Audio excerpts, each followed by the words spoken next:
આ દરમિયાન Gandhinagar LCB, Gandhinagar SOG, Ahmedabad crime branch પોતાની ટેકનિકનો ઉપયોગ કરે છે અને જ્યારે કોઈ આરોપીનો ચહેરો જોયો નથી, કોઈ સીસીટીવી કેમેરામાં ફૂટેજ જોયા નથી, એ વખતે આ આરોપીને શોધવો અઘરો તો હતો પણ મુશ્કેલ નહોતો કે અશક્ય નહોતું.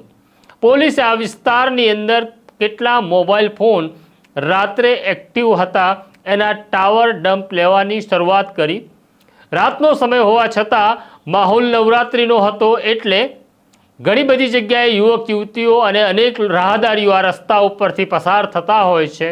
ટાવર ડમ્પ લેવામાં આવ્યું ત્યારે હજારોની સંખ્યાની અંદર પોલીસને આ વિસ્તારમાં એક્ટિવ નંબર મળ્યા. હજારોની સંખ્યામાં મળેલા એક્ટિવ નંબરમાંથી શંકાસ્પદ નંબર શોધવાનો હતો.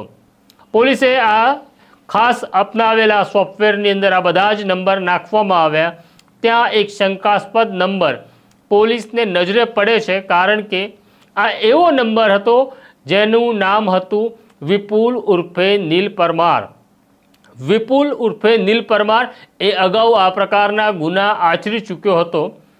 એણે હમણાં સુધી આ પ્રકારની 12 ઘટનાઓને અંજામ આપ્યો હતો, જેમાંની 4 ઘટના તો અડાલજ પોલીસ સ્ટેશનમાં જ નોંધાઈ હતી.